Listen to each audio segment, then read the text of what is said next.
Pessoal, vamos continuar a obra Ideologia Alemã. No item 2, depois vem um item chamado A História, entre parênteses. Os autores, Marx e Engels, eles vão criticar as interpretações dos filósofos que se diziam materialistas, comunistas, né? Como o contemporâneo deles, Feuerbach, em alemão, né? Eu tinha pronunciado Feuerbach. Aí fui procurar aqui, é uma coisa sofrida tentar dizer algum nome em alemão, mas vamos lá. Feuerbach. Esse autor que eu mencionei é um antecessor do Marx e do Engels, contemporâneo deles, que se dizia, como outros, né, materialista, que, portanto, negava as teses idealistas, as teses dos autores hegelianos, né, que tem uma oposição, vamos dizer assim, de forma bastante simplificada. Os idealistas são os hegelianos, os materialistas têm os vulgares, os que não compreendem de fato o fenômeno histórico, que o Marx vai explicar aqui nessa obra, e tem os seguidores de Marx, que daí vai surgir então o materialismo histórico dialético dos seguidores do Marx. E nesse fragmento aqui, em A História, o Marx e o Engels se dedicam a criticar esse pensador aqui, porque ele, na verdade, não se desprendeu ainda das interpretações hegelianas, idealistas, e ele também entende que o materialismo é você considerar a história como uma coleção de fatos. E o que os autores vão dizer é que não, esses fatos têm uma historicidade, eles têm uma gênese, né? Eles são históricos, não é só a base material. Não é só a questão da materialidade, o fato é esse. Isso é um raciocínio grosseiro, eles vão dizer. Mas é também compreender historicamente como que nós chegamos àquela situação. Então, esse autor em questão aqui, ele analisa pretensamente as coisas a partir do viés materialista, mas ele ainda está preso às questões do idealismo, que ele quer colocar que a história está evoluindo, que é uma categoria que Marx não vai usar, que a gente vai usar processo histórico, e ele quer dizer que a história se encaminha para tal coisa, ou que para que se chegue a tal etapa tem que ter tal coisa. E o Marx vai dizer que a história não pode ser prescrita, não é? Como um remédio, o sujeito vai prescrever. Não, é preciso que a gente tenha um mecanismo, um entendimento refinado para analisar as sociedades humanas, os fatos históricos. E aí é que vem a importância da filosofia, porque os fatos não são dados, coisa que acontece ali e acabou, né? Eles têm uma construção, eles são cheios de contradições, porque a base do entendimento do materialismo histórico dialético é a análise do que o Marx colocou: tese, síntese, tese, antítese, síntese. Quer dizer, existem três esferas que se chocam, que produzem o movimento histórico, que produzem o novo. E é o Marx que vai fazer essa conclusão desse raciocínio do materialismo que os antecessores dele não conseguiram fazer.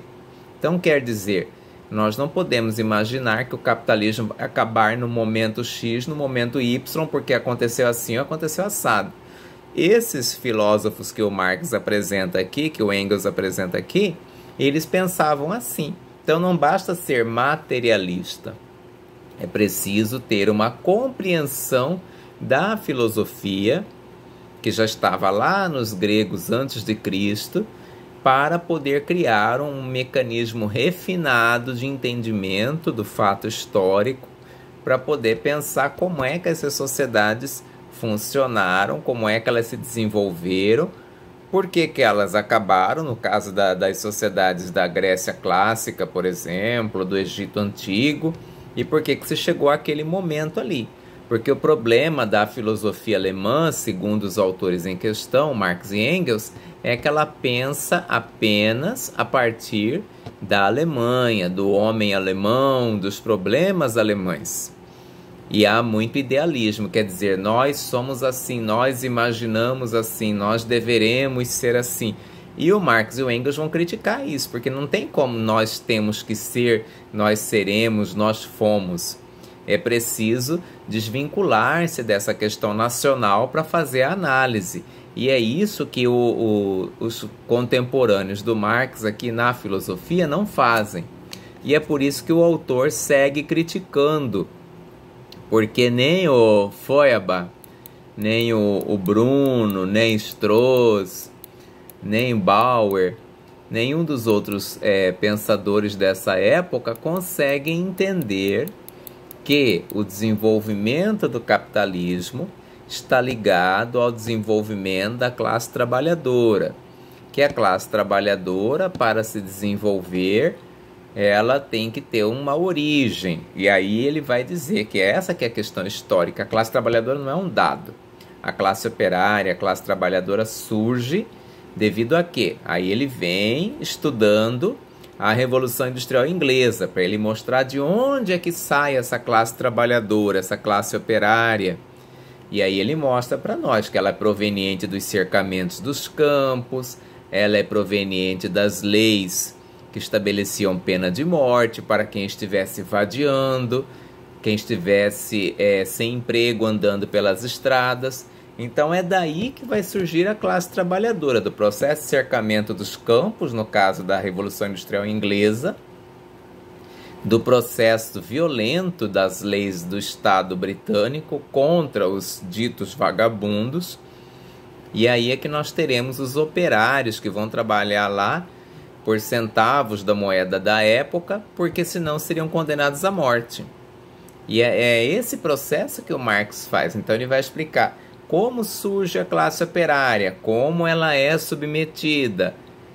E aí ele vai esclarecer para essa classe trabalhadora como é que funcionam os mecanismos de dominação do capitalismo. Então a crítica do autor é que os filósofos da sua época, eles não conseguem se emancipar da filosofia idealista e eles não conseguem entender que o trabalhador, a classe operária, vai ser o protagonista. Quer dizer, o que é o motor da história? O que movimenta a história?